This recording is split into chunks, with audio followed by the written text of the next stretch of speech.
এই বুড়া বাপটারে কোনোদিন চোখের পানি ফেলায় কান্দাইতে পারতা না। এই বাপটার শরীরে যতদিন শক্তি ছিল, জান দিয়া তোমার মুখে হাসি ফুটাইতে, তোমার পেটটারে ভরাইতে, সুন্দর জামা পরাইতে, তোমার লেখাপড়া কইরা বড় করতে, জীবনটারে লুটায় ফেলছে। এখন তোমার বাবা লাঠি লইয়া হাঁটে, দুর্বল হয়ে গেছে, তুমি প্রতিষ্ঠা হয়ে গেছো। এই জন্য তোমার বাপটারে তুমি দুর্বল মনে করিও না। এই বাপটা তোমার মানুষ করছে কেন জানেননি? একটা মাত্র কারণ, আমি যেদিন বৃদ্ধ হয়ে যাবো, আমি যেদিন রুজি করতে পারতাম না, আমার সন্তান আমার অসুস্থতার সময় আমার সেবা করবে, আমার সন্তান আমার টাকা পয়সা দিয়ে সহযোগিতা করবে। যখন তুমি বুড়াকালে বাপটারে ভাঙ্গা করে ফেলাইয়া ঢাকা বৌজি পতলইয়া ঘুমাও, বাপটার আর হাত দিলে বদুয়া দেওয়া লাগবে না, তোমার জীবন এমনি বরবাদ হয়ে যাবে। এই সন্তানটা যেই দিন আমার পেটের মধ্যে ছিল, আমার মনে বড় স্বপ্ন ছিল, হাজার লাথি দিছে কিন্তু ব্যথা অনুভব করি নাই। এই সন্তানটি নিবমিষ্ট হবে, আমি বেহুশ হয়ে গেছি, অনেকে বলছে আমি মারা গেছি, আল্লাহ বাঁচায় রাখছে, সন্তান কোলে নিয়ে সব বুইল্লা গেছি। ও নবী, এই সন্তানটারই তিলে তিলে আমি মানুষ করেছি, কিন্তু আমার বড় স্বপ্ন ছিল আমি এই সন্তানটা একদিন আমার সন্তান বড় হবে, আমি বৃদ্ধা হয়ে গেলে সন্তান আমার দেখবে। কিন্তু আমি যখন বৃদ্ধা হয়ে গেলাম, সন্তান যখন প্রতিষ্ঠা হয়ে গেল, ওই মুহূর্তে আমার সন্তান আমার খবর নেয় না, আমার দাম দেয় না, আমার কষ্ট দিতে দিতে এমন ভাবে কষ্ট দিছে। ও আমার যাদবপুরের সন্তানেরা, ও আমার সোনার মানিকেরা, ও আমার ডায়মন্ডের দলেরা, ও আমার কলিজার টুকরা ভাইয়েরা, বাবারা, একটা কথা বলে দিয়া যায়, তাহিরিকে যদি এক সেকেন্ডের জন্য ভালোবাসা থাকো, আমার সন্তানটারে আমি অনেক বুঝাইছি, কিন্তু বার্ধক্যকালে আমার সন্তান আমার খবর নেই নাই, আমার কষ্ট দিতে দিতে এমন ভাবে কষ্ট দিছে, দেয়ালের মধ্যে পিঠ থেকে গেছে, আমি আর সহ্য করতে পারি নাই। ইয়া রাসূলুল্লাহ, শেষ পর্যন্ত আমি আল্লাহর কাছে দুইটা হাত বাড়াই দিছিলাম, আল্লাহর ডাক দিয়ে বললাম, আল্লাহ, আমার সন্তানকে নিয়ে আমি এত স্বপ্ন দেখেছি, অথচ আমার সন্তান আমার যেই কষ্টটা দিছে, এই কষ্ট আমি সহ্য করতে পারলাম না। ও আল্লাহ, আমার সন্তান আমার যেমনি কষ্ট দিছে, মরণের পরে আমার সন্তানরে তুমি এমন ভাবে কষ্ট দিও। ইয়া রাসূলুল্লাহ, আমি কেন হাসতেছি জানেননি? আমার আল্লাহ যে আমি পাগলনির দোয়াটা কবুল করেছে, এই জন্য আমি আনন্দিত। আল্লাহ যে আমার ডাকটা শুনছে। এখন নবী তো উম্মতের কান্ডারি, আমার নবী তো উম্মতের কান্ডারি, আল্লাহর ডাক দিয়া কয়, আল্লাহ কবরটারে একটু ফাঁক করে দাও, এই বৃদ্ধা মহিলাটারে সন্তানের কষ্ট অনেক দেখায় দাও। এবার কষ্টটা দেখাবার জন্য কবরটা ছিদ্র হয়ে গেল। মা দুঃখিনী যখন কবরে তাকাইল, সন্তান যখন আল্লাহ গো কইয়া চিৎকার মারতেছে, ও যাদবপুরের বাবা, মা তোমারে ধমক দিলে তুমি মনে কইরা থাকো, কিন্তু মারে ধমক দিলে, মারে কষ্ট দিলে, 2 দিন পরে মা কইয়া ডাক দিলে মার কষ্ট ভুলা যায়।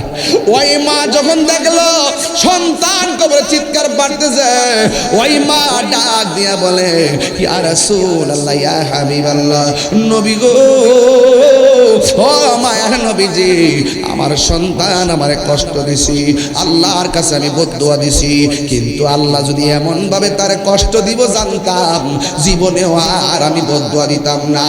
ইয়া রাসূলুল্লাহ, নবী গো, আমার জাদুমণির কবর যেন আযাব না হয়, আমার নবীকে আপনি মাফ করছেন নি? আমি মাফ করে দিছি। এরপরে সাথে সাথে আমার আল্লাহ কবরের আযাব বন্ধ করে দিছি। জাহাঙ্গীর সুন্নি মিডিয়া, সত্যের সন্ধানে আমাদের পথ চলা। কবির মনোযোগ, আমার যুবক ভাইরা আওয়াজ করে বলেন, হায়াতের মালিককে। হাতের মধ্যে কি দুনিয়ার মার্কেটের কাপড় না জান্নাতের কাপড়? ওই জান্নাতের কাপড় লইয়া, সাদা কাপড় লইয়া, আর একটা আতরের বোতল নিয়া এবার ফেরেশতারা ঘরের দরজার মধ্যে দাঁড়ায় থাকবে। সবাই বন্ধুরা রে আমার, ও আমার যুবক ভাইরা, ও আমার যাদবপুরের মুরব্বী বাবা দিনা গো, ও মা বোনেরা, ইমানদার হতে পারলে কেমন দাম শুনেন। এবার আজরাইল আইসা রুহুটা সার্জারি করতে হাত বাড়াইছি, ওই দিকটা ফেরেশতা আতরের বোতল নিয়া আর সাদা একটা কাফন নিয়া তোমার ঘরের দরজার মধ্যে এসে দাঁড়ায় গেছে।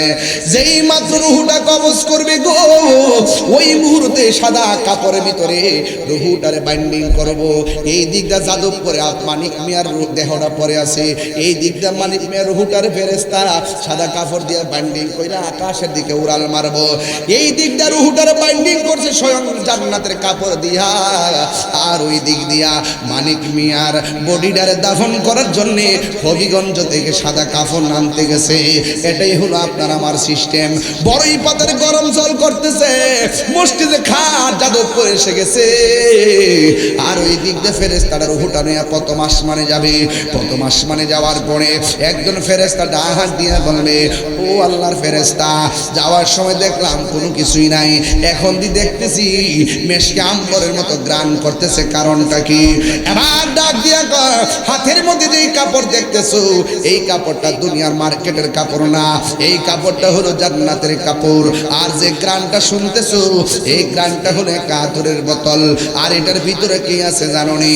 এখন উজ্জ্বল গ্রান হয়ে গেছে একটা মাত্র কারণ, এই কাপড়ের ভিতরে আছে এমন গ্রামের এমন ইমানদারের রূহ মুবারক, যেই মাত্র ইমানদারের কথা বলবে প্রথম আসমানের ফেরেশতা ইমানদারের রূহটার সালাম দিয়ে দিবে। এখন বলেন আল্লাহ কি ইমানদারের দাম বাড়াইছে না কমাইছে? আর জোরে কোনা বাড়াইলো না কমাইলো? এবার ওই ফেরেশতা দ্বিতীয় আসমানে গেছে। দ্বিতীয় আসমানে যাওয়ার পরে ফেরেশতা বলবে, তোমার হাতের মধ্যে কি? এবার বলবে ইমানদারের রূহ মুবারক। এবার দ্বিতীয় আসমানে ফেরেশতা সালাম দিব। তৃতীয় আসমানে যাবে, জিজ্ঞাসা করবে তোমার হাতে কি? বলবে ইমানদারের রূহ মুবারক। ইমানদারের রূহ মুবারককে সালাম দিবে। চতুর্থ আসমানে যাওয়ার পরে জিজ্ঞাসা করবে ফেরেশতারা, তোমার হাতের মধ্যে কি? কই ইমানদারের রূহ মুবারক। এখন প্রশ্ন হলো রূহটা কি? সান্দের তলে বান্দা আসেনি, রূহটা কি তা কইব? আল্লাহ বলছেন ইয়াসআলুনাকা আনির রূহ কুলির রূহু মিন আমরি রাব্বি। ও বন্ধু, পৃথিবীর কেউ যদি আপনাকে বলে রূহটা কি, রূহ নিয়ে প্রশ্ন করে, আপনি বলবেন এটা আল্লাহ পাকের আদেশ মাত্র, ঢুকছে বাইরে গেছে, এর সামনে মারার দরকার নাই। ও বন্ধু, বন্ধু রে, পঞ্চম আসমানে ফেরেশতা ইমানদারের রূহটার সালাম দিব। এবার খাঁচার ভিতরে যে পিঞ্জরের ভিতরে রূহটা আছে, জীবনে কত সার্জারি করলেন, ইকো করলেন, হার্ট পরীক্ষা করলেন, ইসিজি করলেন, হার্ট পরীক্ষা করলেন, এক্সরে করলেন, কোমর পরীক্ষা করলেন, থার্মোমিটার দিয়ে জ্বর মাপলেন, অল বডির মধ্যে সব মেশিনের মধ্যে দেখা যায়, রক্ত, হুজুরি, কলিজা, পেপসা যা আছে সব দেখা যায়, কিন্তু রুহুটা কোন জায়গায় আপ এন্ড ডাউন করে রুহুটারে পরীক্ষা করে পাইছেননি, কাইটা টুকরা টুকরা করলে পাইবেননি, কোনোদিন খুঁজে পাওয়া যাবে না। ওই রুহুটারে বাইন্ডিং করে লইয়া গেছে, বাইন্ডিং করে লইয়া গেলে বোঝা যায় বডির ভিতরে পিঞ্জরের ভিতরে রুহুটা ছিল। এখন প্রশ্ন হলো আল্লাহ কয় বন্ধু, কেউ যদি বলে রুহটা কি, আপনি বলবেন এটা আল্লাহর আদেশ মাত্র, এর সামনে নয়। চতুর্থ আসমানে গেল, ফেরেশতারা বলল কে? কয় ফেরেশতারা বলবে এটা কে? কয় এটা ইমানদারের রূহ। পঞ্চম আসমানে ফেরেশতা সালাম দিবে, ষষ্ঠ আসমানে ফেরেশতা সালাম দিবে, সপ্তম আসমানে ফেরেশতা সালাম দিবে, সপ্তম আকাশের ফেরেশতা সালাম দেওয়ার পর আমার আল্লাহ বলবেন, এখন প্রশ্ন করি যাদবপুরে, আপনারা জবান খুলে বলুন আসমান কি 7টা না 6টা? 7টা আসমান। আল্লাহ বলছেন আল্লাযী খালাকা সাবআ সামাওয়াতিন তিবাকা। আল্লাহ বলে আমি আল্লাহ 7টা আসমানটার স্তরে স্তরে বানাইছি, থাকে তাকে বানাইছি। একটা আসমান থেকে আরেকটা আসমানে যাইতে 500 বছর রাস্তা। এমন ভাবে 7টা আসমান পাড়ি দেওয়ার পর আল্লাহ ডাক দিয়ে বলে, ও ফেরেশতা, ফেরেশতা রে, আর সামনে যাইস না। আমি আল্লাহ ইমানদারের রূহটারে রাখার জন্য আমি আল্লাহ একটা বাড়ি বানাইছি, বাড়ি। ওই বাড়ির নাম হলো ইল্লিন। আমি আল্লাহ একটা বাড়ি বানাইছি। এই দিক দিয়ে ইমানদারের রূহ যাদবপুরের মালিক মিয়া রূহ নিয়ে আল্লাহ রাখছে ইল্লির ভিতরে। আরে কবরের ঘরে ঢুকাইবার জন্য গরম পানির উপর জল করছে, বড়ই পাতার পানি বড়ই পাতা জল করছে, এরপরে কসকু সাবান আনছে, আবার আতর লোবান লাগাইছে। কেউ লইল আতর লোবান, কেহ লইল জল, কেহ লইল বড়ই পাতা, কান্দে নয়ন জল ভেসে রে, কান্দে হাই হাই রে, বলো হাই হাই রে। মা কান্দে, বাবা কান্দে, কান্দে আপনজন, কান্দিয়া কান্দিয়া জনম বিদায় তোমায় দিবে রে, কান্দে হাই হাই রে সবাই, হাই হাই রে, হাই হাই রে সবাই, হাই হাই রে। ও বন্ধুরে, গত পরশু দিন রাত্রে গেছিলাম এক জায়গায় উলুকান্দি, নোমান ভাই মুতাব্বির আফন ফুফাতো ভাই মারা গেছিল, মাওলানা আব্দুল কাদের মাস্টার। দেখলাম রাত্র 2টার সময় ঢুকলাম বাড়িতে, যাই হঠাৎ করে আমাদের কাছে ঢুকার পরে দেখলাম বাহিরে লাশটা, চারপাশে 4টা কাপড় দিয়া ঢাইকা রাখছে, ভিতরে লাশ, ভিতরে ঢুকে দেখলাম লাশটারে ঢাইকা রাখছে। দেখা বড় কষ্ট লাগছে রে বাবা। আল্লাহ পাক যেন তাকে জান্নাতবাসী করে, জোরে জোরে গণ আমিন। এমন আনুষ্ঠানিকতা তোমার জন্য অপেক্ষা করতেছে, এমন আনুষ্ঠানিকতা আমার জন্য অপেক্ষা করতেছে। আমি যখন মারা যাব, লাশ দেওয়ার জন্য প্রস্তুত হয়ে যাবে, বড়ই পাতার গরম জল করা হবে, এবার কসকু সাবান দেওয়া হবে, আতর ছিটানো হবে, 3টা কাপড় দিয়ে আমার বাইন্ডিং করব, যেই কাপড়ের মধ্যে কোনো সেলাই নাই, 3টা কাপড় দিয়ে আমার বাইন্ডিং করবে, যেই কাপড়ের মধ্যে কোনো পকেট নাই। আইসো একা যাইবা একা, তোমার সঙ্গে কিছুই যাবে না রে। এমন ভাবে আমাকে বড়ই পাতার গরম জল দিয়া, বেশি ঠান্ডা পানি দিবে না যে ঠান্ডা লাগবে, বেশি গরম পানি দিবে না যে গরম লাগবে, কুসুম গরম জল দিয়ে আমার গোসল করাইব। আমি একটা স্পিরিট মানুষ, হাত লড়াইতাছি। আমি মারা যাওয়ার পরে দেখবেন মৃতর দেহ পড়ে থাকবে, হাজার চেষ্টা করে আমার হাত লড়াইতে পারবো না, হাজার চেষ্টা করে আমার পা লড়াইতে পারবো না। মানুষ আমার ডান কাত থেকে বাম কাতে নিবে, বাম কাত থেকে ডান কাতে নিবে, নিয়ে নিয়ে আমার সুন্দর করে উজু করাবে, সুন্দর করে আমাকে গোসল করাবে। বন্ধু, কেউ যদি মারা যায়, মারা যাওয়ার পর তার লাশটা দেখতে যাবেন, কবরস্থান দেওয়ার আগে তারে গোসল দেওয়ার সময় লোটা দিয়া পানি দিয়া সহযোগিতা করবেন। লাশটার ধোয়ার সময় দেখবেন সে কত অসহায়, খাটের মধ্যে শোয়ানোর সময় দেখবেন কত অসহায়, কবরে শোয়ানোর সময় দেখবেন কত অসহায়। যেই মানুষটা দাপটে যাদবপুরে পাগল হয়ে যেত, এই মানুষটা নিতর দেহ পরে আছে খাটের ভিতরে। এই জন্য আমার নবী, আপনার নবী বলেন, এই সময়টা বড় কঠিন সময়। যখন লাশটাকে দৌত করাবে, তখন তার প্রশ্ন করা হবে, তোমার কবরের আপন কে হবে? সেই বলবে, যারা আমার লাশ দোয়াইতেছে তারাই হবে আমার আপন। যখন তার জানাজার ময়দানে নেওয়া হবে, তখন তারা জিজ্ঞাসা করবে, তোমার আপন কে হবে? সে বলবে, যারা আমার জানাজা পড়ছে সেই হবে আমার আপন। যখন তারে কবরে নামাই দিব দিব দিব, জিজ্ঞাসা করবে, তোমার আপন কে? সে বলবে, যারা আমার কবর নামাইছে তারাই আপন। যখন তারা কবর দিকে উঠে যাবে, এবার মাটি যখন দিয়ে দিবে, তখন জিজ্ঞেস করবে, তোমার কবরে আপন কে হবে? সে তখন চিল্লায় চিল্লায় পানির পাগল হয়ে যাবে। বন্ধু, তোমাকে খাটের মধ্যে শুয়াইয়া কবরের মধ্যে নিয়ে যাওয়ার পর যখন 2 জন কবরে নামাইয়া উপরে বাঁশ দেওয়া হবে, চাটাই দেওয়া হবে, এত অন্ধকার হইয়া যাবে রে। ডানে মাটি, বামে মাটি,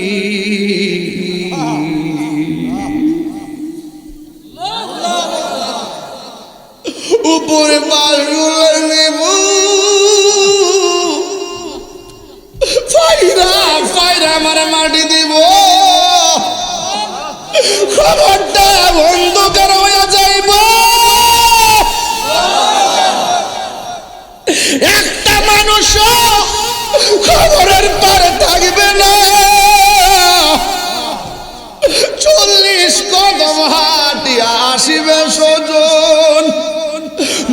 মুনকার নগীর হাজির হইবে রে তখন। কিসের তো বাহাদুরি, কণ্ঠের বাহাদুরি, সম্পদের বাহাদুরি। কবরে যাবেন, বন্ধু যাবে না। আপনার বন্ধু আপনারা ছাড়া কিছুই বুঝে না। ময়রা দেখেন আপনার মেসেঞ্জারটা আর একদিনও চেক দিত না।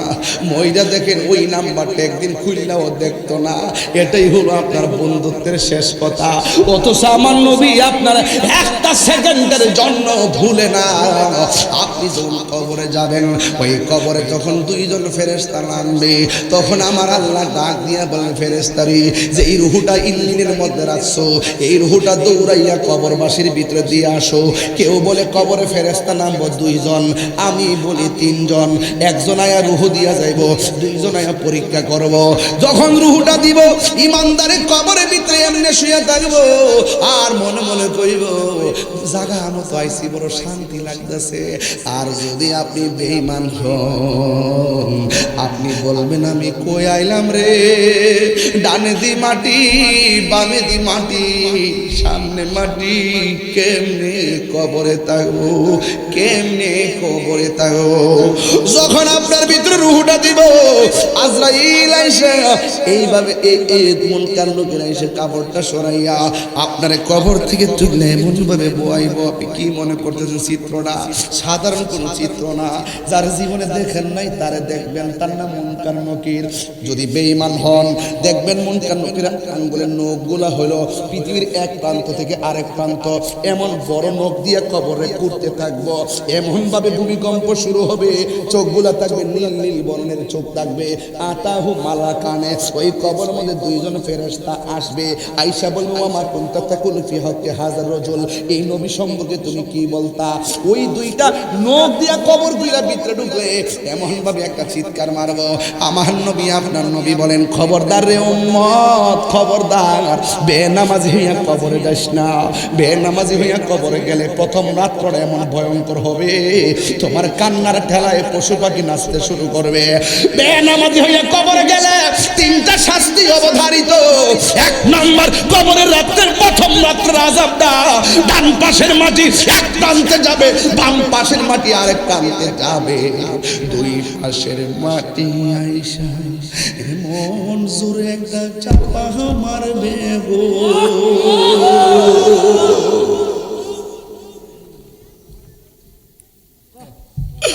আল্লাহ গো, ডান পাশের হাড্ডি গুলি বাম পাশের হাড্ডির ভিতরে ঢুকে যাবে। বাম পাশের হাড্ডি গুলি ডান পাশের হাড্ডির ভিতরে ঢুকে যাবে। টিস্যু যেমন করে এমন ভাবে গুড়া বানায় ফেলছি, তোমার দেহটার আজরাইল মাটির চাপা দিয়া গুড়া বানায় ফেলবে, গুড়া বানায় ফেলবে, গুড়া বানায় ফেলবে। আমরা ডাক দিয়া বলবো, আল্লাহ গো, আমার আল্লাহ, আগে যদি জানতাম বেনামাজি হইয়া কবর আইলে এমন ভাবে মারবা, জীবনেও কোনোদিন নামাজ ছাড়তাম না। ও আল্লাহ, আবার তুমি আমরা দুনিয়াতে পাঠাও, আমরা নামাজ ছাড়তাম না। আল্লাহ রাব্বুল আলামিন ডাক দিয়া কয়, কাইফা তাকফুরুনা বিল্লাহি ওয়া কুনতুম আমওয়াতান ফাআহইয়াকুম সুম্মা ইউমীতুকুম সুম্মা ইউহয়ীকুম সুম্মা ইলাইহি তুরজাউন। ও বান্দা, না না, আমি আল্লাহ তোরে জীবন দিলাম, এরপরে তোরে মরণ দিলাম, মরণ দেওয়ার পরে আবার জীবন দিলাম। এই জীবনের পরে আর মরণ নাই, এই জীবনের পরে আর দুনিয়া নাই। এখন একটা জায়গায় উঠবা, কয় জায়গাটা কি তা? ওয়া মিনহা নুখরিজুকুম তারাতান উখরা, ওই মাঠের নাম হলো হাসরের ময়দান। নাই কোনো বন্ধুগণ, নাই দরদি, নাই কঠিন দিন হে আমার নবীজি বিনে। নবীর লোকে বেয়াদবি করো বাতিজা, ময়রালো বুঝবা নবী কি জিনিস। কবরে বাপ যাইতো না, কবরে ভাই যাইতো না, কবরে বন্ধু যাইতো না, কবরে আপনজন কেউ যাইতো না, একমাত্র একজন আপন, তিনি রহমাতুল লিল আলামিন। নবী গাদ্দারি করো, যা মন চা তাই কও, বুঝবা মারা যাওয়ার পরে নবী নবী করলে দাম কত বেশি। যদি নবীর লগে গাদ্দারি করো, মইরা লো যায়া লো কবরে, বুঝা যাইব নবী আছে কবর শান্তি আছে, নবী নাই কবরে কোনো উপায় নাই। আরে কথা কন না কেন, ঠিক কি না? গভীর মনোযোগ। কবরে প্রশ্ন করবো কয়টা? ওডো মনে করো কবর আছে, ওডো বললে উত্তর দন লাগতো না। 1 নম্বর প্রশ্ন, মার রব্বুকা, উত্তর দেবো মার রব্বুকা, শেষ। উনি সিঙ্গাপুর থেকে আসছে, বসুন উত্তর নাই, বুঝি নাই, সালান নাই, খালি মোবাইল আইডি থেকে আমি ইনকাম করবো, হে দান্দা আছে। পাগলা, আয় পাগলা, এলো হ্যাঁ, বাতাসে বড় হয়েছে না, শিখো কিছু, শিখো বাবা শিখো। ভাই এখন প্রশ্ন হলো, সে যে উত্তর দিতে পারলো না, এখন প্রশ্ন হলো কবর গেলে উপায় কি? অসুবিধা নাই, যদি সে ইমানদার হয় কবর যাওয়ার পরে অটোমেটিক সে উত্তর দেওয়ার ক্ষমতা পেয়ে যাবে। খুশি না? এই জন্য ইমান, ইমান সবচেয়ে বড় হলো সম্পদের ইমান। তুমি জীবন, তুমি আমার যুবক পোলাপান জুড়ে, তুমি জীবন, তুমি মরণ, আধার তুমি জীবন, তুমি মরণ, আধার ঘরে তুমি মোদের পাড়ের তরি, তুমি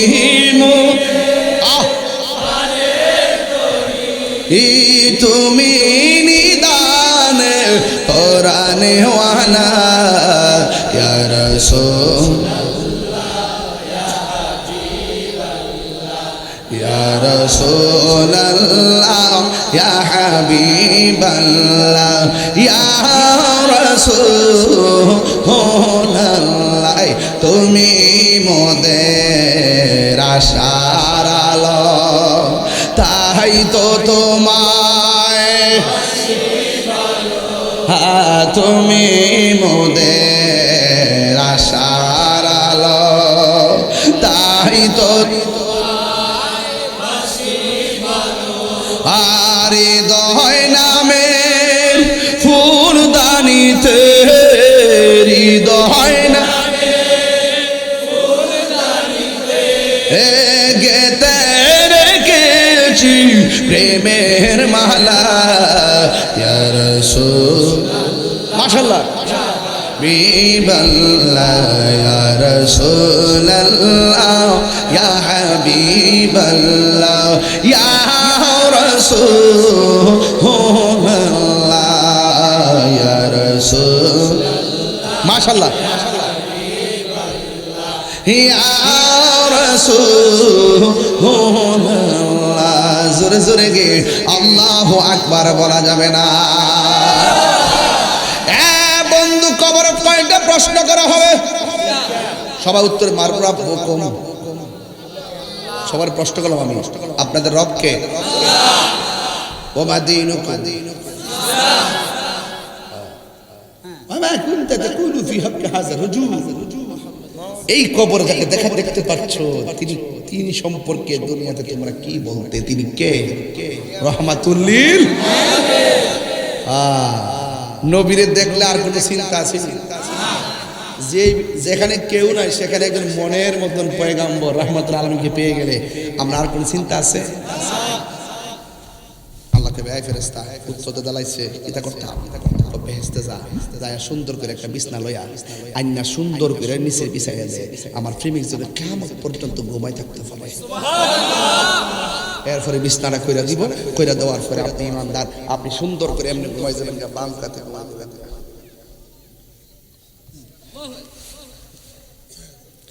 শুইলে কি তা ঘুমাই ফুরে কেউ এটা গৈরা গৈরি করুন লাগে না। তো ইমানদারে যখন বিছানা দিব তখন হ্যাঁ ডান কাতে যাইয়া দেখবো একটা সুন্দর বাতি জ্বলতেছে, যে গাইব চতুর্পাশে বেড়া টেরা দেওয়াল, তুমি কোথেকে গাইলা? আমি দুনিয়ার কোনো বাতি না, আমি হলাম তোমার দুনিয়ার নেক আমল। এরপর আবার বাম কাতে আইবো, আবার পরে দেখবো আরেকটা বাতি জ্বলতেছে, তুমি কেডা? আমি দুনিয়া কীর্তি মানো না, আমি হলাম তোমার দুনিয়ার কোরআন তেলাওয়াত। লাভ আসেনি? কবর উত্তর দিবেন ইমানের বদলতে, আর আলো পাবেন আমলের বদলতে। বুঝতে পারছে? এখন ইমানদার কিয়ামত পর্যন্ত ঘুমায় থাকবো, টের পাইতো না। যখন ইসরাফিল আলাইহিস সালাম কোটি কোটি কোটি কোটি কুরুট কুরুট বছর পরে যখন কি দিবে, সিংহা ফু দিবে, তখন ইমানদার চোখ কসলাতে কসলাতে কইব, আরে এই মাত্র শুইলাম রে, কেডা রে আমার ঘুম থেকে তুললো। আর যদি বেঈমান হন, এক একটা দিন এক একটা বছর মনে বাপ রে বাপ, জাহান্নামের আগুনে তাপ দিব, সাপ আপনার দংশন করব। আর রাসূল বলছেন কবরের মানুষ যেমনি প্রতিদিন চিৎকার করে, ওয়া মা ইয়াস্তাবিল আহইয়াউ ওয়াল আমওয়াত, যারা জিন্দা যারা মুর্দা তারা এক না। ইন্নাল্লাহা ইউসমিউ মান ইয়াশা, আল্লাহ যারা ইচ্ছা করে তারে ওই কবর আওয়াজ শোনার তৌফিক দেয়। যেমন আমার নবী শুনতেন, সুবহানাল্লাহ, আমার নবী শুনতেন কবর আযাব, দেখতেন। একদিন নবী গুরুস্থানে গেছে, কইতাম নি কথাটা? একদিন নবী গুরুস্থানে গেছে, আমরা গুরুস্থানে যাইনিও, হাজার হাজার লোক নিয়ে গেলে কি কবরের ভিতরে কি আছে না আছে আমরা কি কইতাম পারি? রসুল কবরস্থানে যাওয়ার পরে সব কবর দেখে নবী মুস্কি মুস্কি হাসতেছে। রাসূলুল্লাহকে জিজ্ঞেস করি, ইয়া রাসূলুল্লাহ, আপনি সব কবর দিকে হাসতেছেন, একটা কবর দিকে কাঁদলেন কেন? রাসূল বলেন, আমি সব কবর দিকে হাসছি এই জন্য, আমি তাকায় দেখতেছি প্রত্যেকটা কবরবাসীর নিচে আল্লাহ পাক জান্নাতের বিছানা বিছাই রাখছে। আরেকটা কবর দিকে কাঁদলেন কেন? এই প্রশ্নের উত্তর দিব পরে, আগে বাজারে যাও, বাজারে যাই এলান করে এই গুরুস্থানে কেডা কেডা লাশ দাফন করছে, প্রত্যেকে যেন আয়েশা এই গুরুস্থানে যার যার কবরের পারে দাঁড়ায়। নতুন গুরুস্থান তো, এবার সব সাহাবীরা মনে মনে কয় যে এই কবরের পারে রাসূল দাঁড়ায় কাঁদছেন, ওই কবরটার পারে কে দাঁড়ায় এটা দেখতে হবে। একটা কৌতূহল জেগে গেছে। তখন হঠাৎ করে সবাই তাকাই রইছে, সব কবরের পাশে মানুষ দাঁড়ানো শেষ, হঠাৎ করে তাকাই দেখতেছে একটা বৃদ্ধা মহিলা লাঠি ভর কইরা কইরা ওই কবরের পারে দাঁড়াইছে, যে কবরটা দেখে রাসূল কাঁদছিলেন। আল্লাহর হাবিব আগায়া গেলেন, যাইয়া জিজ্ঞাসা করে, মা ও মা, আমি এলান করলাম আপনি কবরের পারে দাঁড়াইলেন, এই কবর মানুষটা আপনার কি হয়? এবার ওই মহিলাটা ডাক দিয়ে, ইয়া রাসূলুল্লাহ, ইয়া হাবিবাল্লাহ, নবী গো, ওই কবরের মানুষটা হলো আমার সন্তান। আমার নবী, আপনার নবী ডাক দিয়ে বলে, আপনার যদি সন্তান হইয়া থাকে, এই কবরে আপনার সন্তানটা কেমন আছে আপনি জানেননি? ওই মহিলাটা ডাক দিয়ে কয়, ইয়া রাসূলুল্লাহ, নবী গো, আমি জানি না, আল্লাহ এবং তার রাসূল ভালো জানে। ওই মুহূর্তে আমার নবী, আপনার নবী ডাক দিয়া কয়, এ মা, আমি দেখতেছি এই কবরের মধ্যে আপনার সন্তানের গায়ের ভিতরে জাহান্নামের আগুন ধরায় দেওয়া হয়েছে, আপনার সন্তান একমাত্র কষ্টের মধ্যে আছে। এই কথা যেই মাত্র মা শুনছে, ওই মা দুঃখিনী কান্নাকাটি না কইরা ওই মা দুঃখিনী মুস্কি মুস্কি হাসতে শুরু করলো। এবার আমার নবী ডাক দিয়া বলে, ও মা, সন্তানের বিপদ দেখলে সব মা কান্দে, আপনি মা কেন হাসলেন? এবার আমার নবীর কাছে ওই মহিলাটা ডাক দিয়ে কয়, ইয়া রাসূলুল্লাহ, ইয়া হাবিবাল্লাহ, নবী গো, ও মায়ার নবী, দয়ার নবী, আমি কেন হাসছি জানেননি? এই সন্তানটা যেই দিন আমার পেটের মধ্যে ছিল, আমার মনে বড় স্বপ্ন ছিল, হাজার লাথি দিছে কিন্তু ব্যথা অনুভব করি নাই। এই সন্তানটি ভূমিষ্ঠ হবে, আমি বেহুশ হয়ে গেছি, অনেকে বলছে আমি মারা গেছি, আল্লাহ বাঁচায় রাখছে, সন্তান কোলে নিয়ে সব ভুইলা গেছি। ও নবী, এই সন্তানটারই তিলে তিলে আমি মানুষ করেছি, কিন্তু আমার বড় স্বপ্ন ছিল আমি এই সন্তান সন্তানটা একদিন আমার সন্তান বড় হবে, আমি বৃদ্ধা হয়ে গেলে সন্তান আমার দেখবে। কিন্তু আমি যখন বৃদ্ধা হয়ে গেলাম, সন্তান যখন প্রতিষ্ঠা হয়ে গেল, ওই মুহূর্তে আমার সন্তান আমার খবর নেয় না, আমার দাম দেয় না, আমার কষ্ট দিতে দিতে এমন ভাবে কষ্ট দিছে। ও আমার যাদবপুরের সন্তানেরা, ও আমার সোনার মানিকেরা, ও আমার ডায়মন্ডের দলেরা, ও আমার কলিজার টুকরা ভাইয়েরা, বাবারা, একটা কথা বলে দিয়া যায়, তাহিরিকে যদি এক সেকেন্ডের জন্য ভালোবাসা থাকো, এই বুড়া বাপটারে কোনোদিন চোখের পানি ফেলায় কান্দাইতে পারতা না। এই বাপটার শরীরে দুদিন শক্তি ছিল, জান দিয়া তোমার মুখে হাসি ফুটাইতে, তোমার পেটটারে ভরাইতে, সুন্দর জামা পরাইতে, তোমার লেখাপড়া কইরা বড় করতে, জীবনটারে লুটায় ফেলছে। এখন তোমার বাবা লাঠি লইয়া হাঁটে, দুর্বল হয়ে গেছে, তুমি প্রতিষ্ঠা হয়ে গেছো। এই জন্য তোমার বাপটারে তুমি দুর্বল মনে করিও না। এই বাপটা তোমার মানুষ করছে কেন জানেননি? একটা মাত্র কারণ, আমি যেদিন বৃদ্ধ হয়ে যাবো, আমি যেদিন রুজি করতে পারতাম না, আমার সন্তান আমার অসুস্থতার সময় আমার সেবা করবে, আমার সন্তান আমার টাকা পয়সা দিয়া সহযোগিতা করবে। যখন তুমি বুড়া কালে বাপটারে ভাঙ্গা করে ফেলাইয়া ঢাকা বৌজিপত লইয়া ঘুমাও, বাপটার আর হাত দিলে বদুয়া দেওয়া লাগবে না, তোমার জীবন এমনি বরবাদ হয়ে যাবে। এই জন্য আমার নবীর কাছে মহিলাটা ডাক দিয়ে কয়, ইয়া রাসূলুল্লাহ, নবী, আল্লাহু আকবার জোরে হবে, ইয়া রাসূলুল্লাহ, নবী গো,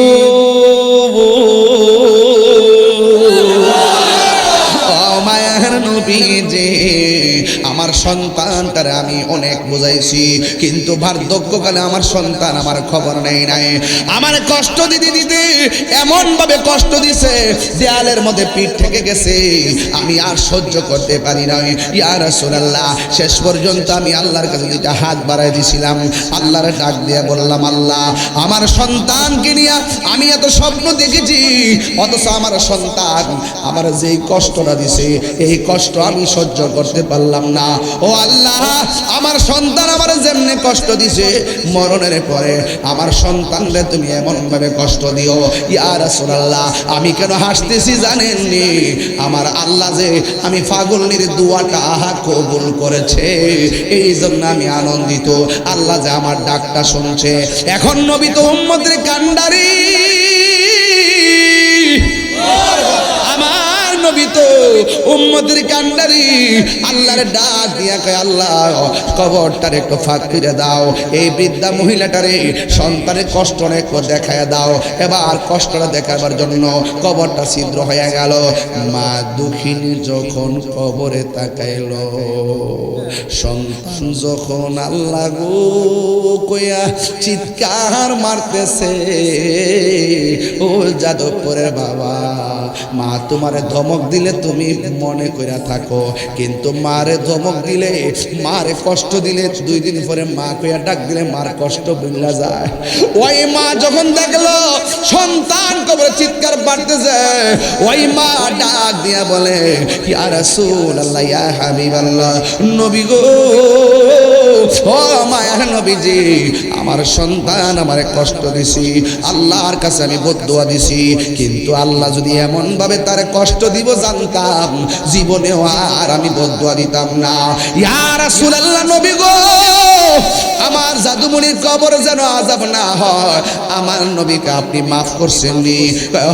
আমি মাফ করে দিছি। এরপরে সাথে সাথে আমার আল্লাহ কবরের আযাব বন্ধ করে দিছি। এই জন্য আমি বলতে চাই, কবর আযাব কি সত্য না মিথ্যা?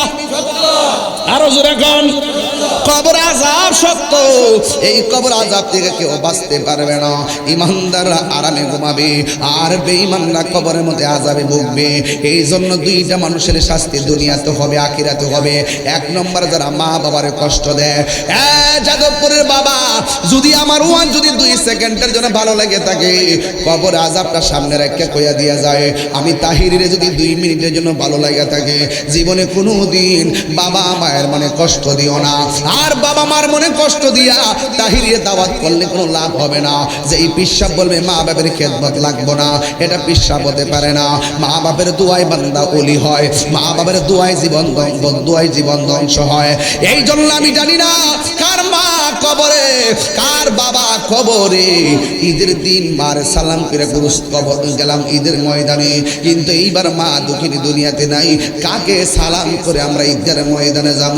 এই জন্য আমার যুবক ভাইয়েরা অনুরোধ করে বলি, কবর আযাব শুনতেছেন, এখনো কিন্তু কবর আযাবের মধ্যে আছি, হাসরের ময়দানে এখনো যাইতে পারি নাই, বাস্তবাদান গুছাইতে পারতেছি না, অনেক লম্বা। এরপরে শুধুমাত্র বইলা দিয়া যায়, আজকে থেকে ওয়াদা করেন আমরা কোনোদিন মা বাপরে কান্দাইতাম না, মা বাপরে কান্দাইতাম না, মা বাপরে কান্দাইতাম না। তোমরা কোনোদিনও মা বাবার মনেতে কষ্ট দিও না, তোমরা কোনোদিনও মা বাবার মনেতে কষ্ট দিও না।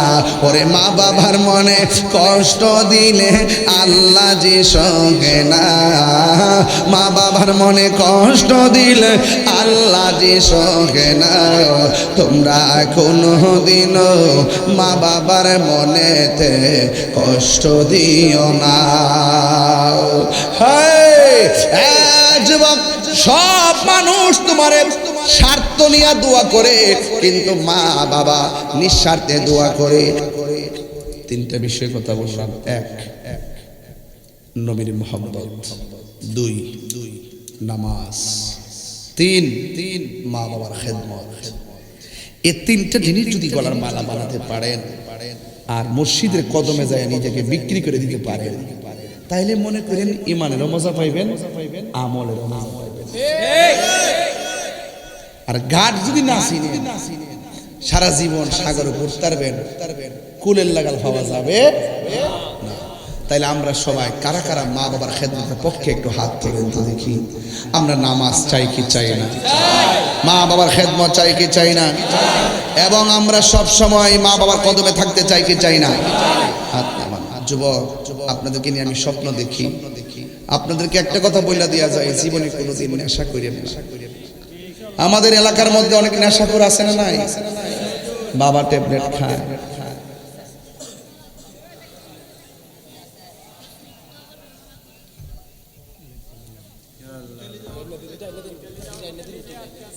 ও ইটালিতে যাওয়ার পথে লিবিয়াতে। আচ্ছা তুমি চিন্তা করো না, চিন্তা করো না বাবা, ধরো না।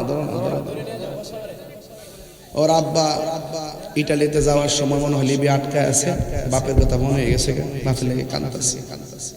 আল্লাহ এই চোখের পানির উসিলায় স্যার আব্বাকে আপনি গন্তব্যে পৌঁছে দেন, আমিন কর। আল্লাহ যত সন্তান বাপ মা পাগল, আপনি তাদেরকে নেখায় দেন। যাদের আব্বা আম্মা কবরে চলে গেছে, কবরটাকে জান্নাতের গুলজার বানায় দেন, আমিন কর। যাও বাবা, যাও। আল্লাহ তুমি আল্লাহ। সবাই বলে আলহামদুলিল্লাহ। আমার যুবকদেরকে আমি বলতে চাই, আমরা নেশা করব, বড় করে নেশা করব। নেশা করা কি হালাল না হারাম? আর ওদের হালাল না হারাম? সুদ খাওয়া কি হালাল না হারাম? ঘুষ খাওয়া কি হালাল না হারাম? দুর্নীতি করা হালাল না হারাম? হক মাইরা খাওয়া হালাল না হারাম? আজকের ওয়াজে একটাই সিদ্ধান্ত, আমরা হালাল খাবো, হারাম ছাড়বো। হালাল খাবো, হারাম ছাড়বো। আমার যুবকদেরকে বলছি, বাবা কি চলবে? বলো না বাবা, না বাবা ইয়াবা, ফেন্সি, গাঞ্জা, সুদ, ঘুষ, চুরি, ডাকাতি, রাহাজানি, মারামারি। আল্লাহ যেন আমরা সকলকে বোঝার তৌফিক দান করে, আমিন করুন। আরো জোরে করে আমিন। আমার মায়েরা এই কাজগুলো, আর মা বোনরা এখানে আছেন, আমার মা বোনদেরকে বলবো, মা স্বামীর খেদমত করবেন। স্বামীদেরকে বলবো, স্ত্রী আপনার দাস নয়, স্ত্রী আপনার কাছে আমানত। কথা কন ঠিক কিনা?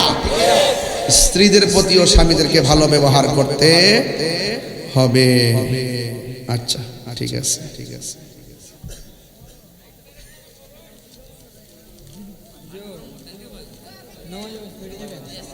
1.5 ঘন্টা পরে একবার মাঠটা গরম করবেন, একটা কাম করে আগুন লাগাই দে, মারহাবা জোরে গন। আর জিকির বার পরে সকলে গেলে আলহামদুলিল্লাহ। ভাইরা আমার, সবচেয়ে বড় হইল হেদায়েত। সবচেয়ে বড় কি?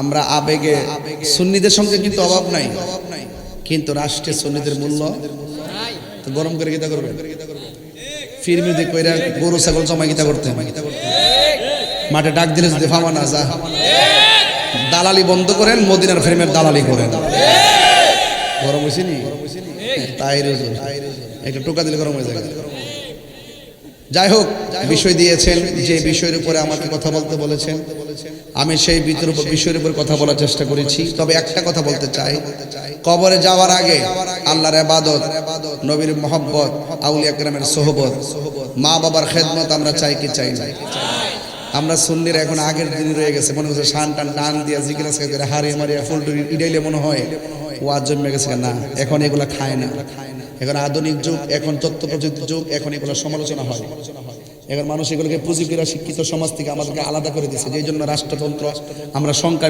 বেশি হওয়ার পরও আমাদেরকে গুনাই ধরে না কথা বলেন ঠিক না বেঠিক আমাদেরকে আপডেট হতে হবে জগতের তালে কথা বলতে হবে কারণ আমাদের এই জিকিরগুলো কাইতে নিয়ে তারা বিভিন্ন ধরনের বাজনা ঢুকায়া বিভিন্ন প্রশ্নবিদ্ধ করে এই জন্য গরমও বুঝি এখন নরমও বুঝি ফামও বুঝি যে বুঝছেন কি হয়েছে ওয়াজ আয়া সামনে বয়া ওয়াজ শোনেন বুঝবেন আমি কি ওয়াজ করছি যারা সামনে বসে একটু কানের মাছে ওলারা নেই কথা বলেন ঠিক না বেটে এই জন্য বলেন আমাদের আসল ঘরের নাম কি কবরে কবরে যাওয়ার আগে আমাদেরকে মানুষ হয়ে যেতে হবে মানুষ দাবি করে সবাই মানুষ আসল প্রকৃত মানুষ কেডা নাই যারা নিজেরা দাবি করে মানুষ আশিকের রাসূল খবর নিয়ে দেখবেন তারা সুদের সাথে জড়িত লাভ আছে মুনাফিকি করে লাভ আছে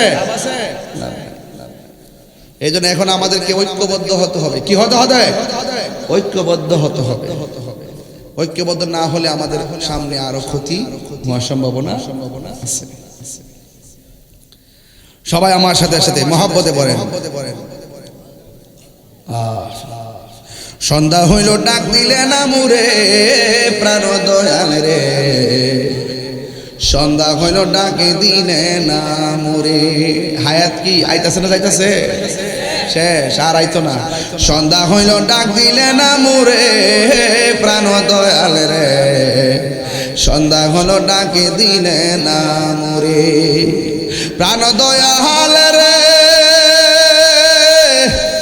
গৃহস্থেরা দলে দলে হাঁস মুরগি কত হই পালে সন্ধ্যা হলে ডাক দিয়া লয় গড়ে যার যত পালিত ছিল সকল রে তো ঘরে নিল আমি একা রইলাম অন্ধকারে প্রাণ দয়াল রে সন্ধ্যা হইল ডাকে দিলে না মুরে সন্ধ্যা হইল ডাক দিলে না মুরে প্রাণ দয়াল রে সন্ধ্যা হইল ডাকে দিলে না মুরে প্রাণ দয়াল রে আর পরীক্ষার সময় নাই করো জুড়ে ক্ষমা চাই শেষের খেয়া না নিলাই আমারে আমার দিন কি এমনি যাবে লোকে তোমায় কি বলিবে এই দুঃখ রইল তাহিরির অন্তরে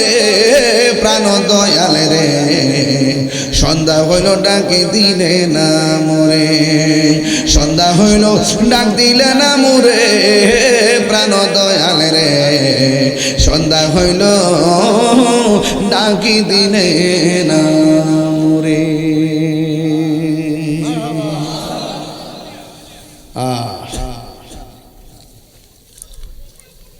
এই মাহফিল যারা সাজাইছেন আপনারা কই এই প্যান্ডেলটা করতে কত লাগছে 20,000 আর মাইকটা 13,000 সামনে ফন্ড দিতে 20 ফন্ড কত 35 আর পোস্টারটা কত লাগছে কত 5,000 5 আর 35 কত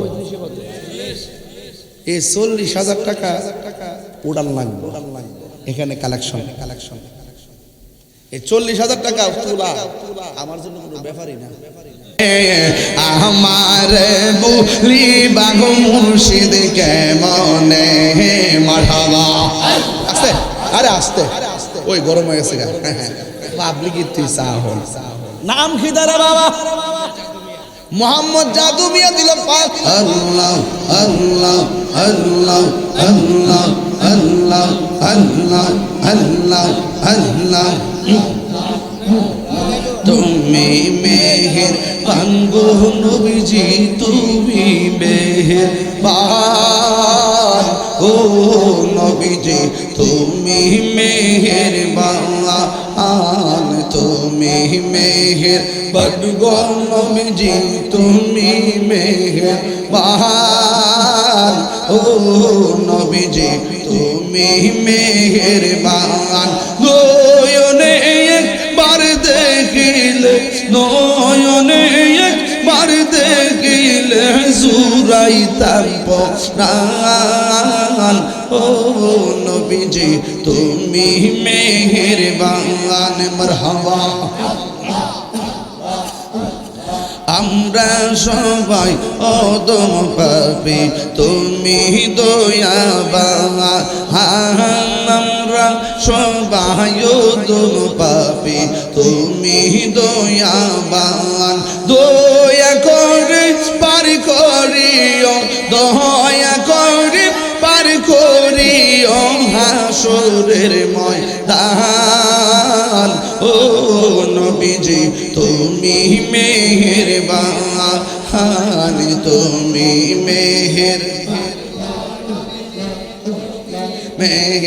মেহেরবান ও নবীজি তুমি মেহেরবান আল্লাহ আল্লাহ আল্লাহ আল্লাহ আল্লাহ আমরা সবাই অদম পাপী তুমি দয়াবান আমরা সবাই অদম পাপী তুমি দয়াবান দয়া করে পার করিও দয়া করে পার করিও হাসরের ময়দান ও নবীজি তুমি মেহেরবান তুমি মেহেরবান গো নবীজি তুমি মেহেরবান ও নবীজি তুমি মেহেরবান মাশাআল্লাহ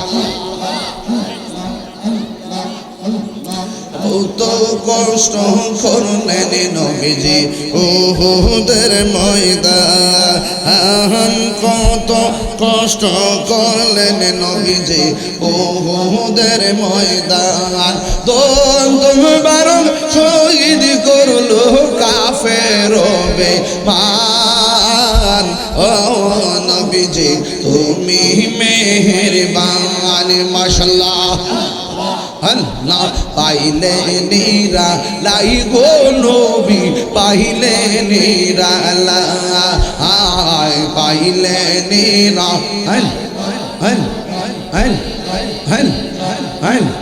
হল হল হল হল হল দুই কদমে চুমু খাবো দুই কদমে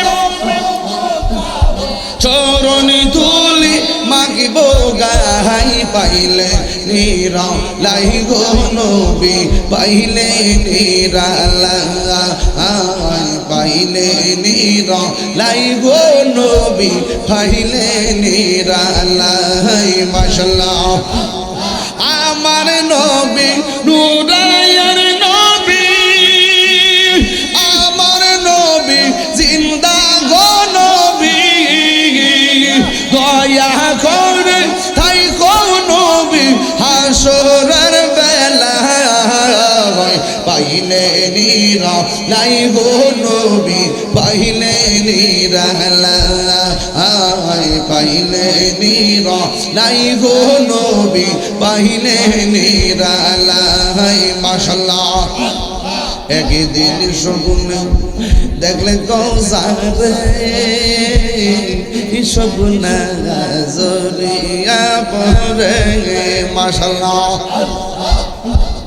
একদিন স্বপ্ন দেখিলে কৌসারে সব গুণ জরিয়া গো পরে দয়া করে তাই কোন নবী হাসরের বেলায় পাইলে নিরা লাই গো নবী পাইলে নিরালাই মাশাআল্লাহ পাইলে নিরালাই গো নবী পাইলে নিরালাই দুই কদম চুমু খাবো চরণ দুলি মাগবো গাই পাইলে নিরালাই গো নবী পাইলে নিরালাই মাশাআল্লাহ আল্লাহ আল্লাহ আল্লাহ মুর্শিদ মুর্শিদ কইরা আমার ঘুমাসে না নয়নে আমার বুলিবা গো মুর্শিদ কেমনে আল্লাহ জিকিরটা বাড়াও আল্লাহ আল্লাহ মুর্শিদ মুর্শিদ কইরা আমার ঘুমাসে না নয়নে আমার বুলিবা গো মুর্শিদ কেমনে আল্লাহ আল্লাহ আল্লাহ মুর্শিদ কেন বুঝে না তার আমি কত ভালোবাসি মাশাআল্লাহ দেখাই আমার মন কইরাস উদাসী তার আমি কত ভালোবাসি মাশাআল্লাহ আমার নাইসা দম্বু জনগো মুর্শিদ আমার নাইসা দম্বু জবন কি দনাসে কি দর দিয়া দানা কি তানা তোমার মোহন মাশাআল্লাহ লা ইলাহা ইল্লাল্লাহু মুহাম্মাদুর রাসূলুল্লাহ সাল্লাল্লাহু আলাইহি ওয়াসাল্লাম